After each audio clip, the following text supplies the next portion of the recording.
Hello ગપસપી સજ્જીના mini વ્લોગમાં તમારા બધાનું સ્વાગત છે।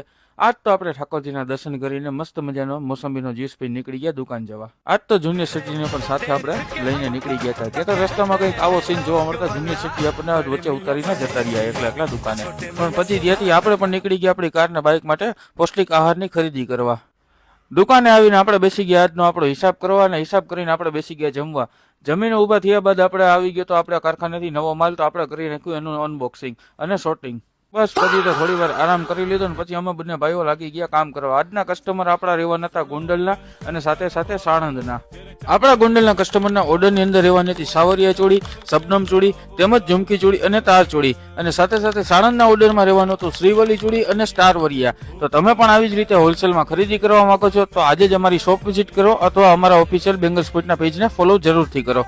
હવે આપણે આવી ગયા હતા આંગળીએ અને આંગળીએથી નીકળીને આપણે પહોંચી ગયા આપણી બાઇકને વોશ કરાવવા। વોશ કરાવીને આપણે પણ નીકળી ગયા અને ફરીથી આપણો એનો પૌષ્ટિક આહાર દેવા માટે। હા, જેમ આપણે પણ જરૂરી છે આહાર લેવો એમ આનો પણ જરૂરી છે પૌષ્ટિક આહાર। તો હવે આનો પૌષ્ટિક આહાર દઈને વાગી ગયા સાંજના 8 એટલે આપણે પણ આપણો પૌષ્ટિક આહાર લેવા નીકળી જઈએ છીએ ઘર તરફ। તો આ હતી આપણી ગપશપ ને આવી જ ગપશપ જોવા અમારા પેજને ફોલો કરી રાખજો, તેમજ તમારી ગપશપ શું રહી એ અમને કમેન્ટમાં જરૂરથી જણાવજો।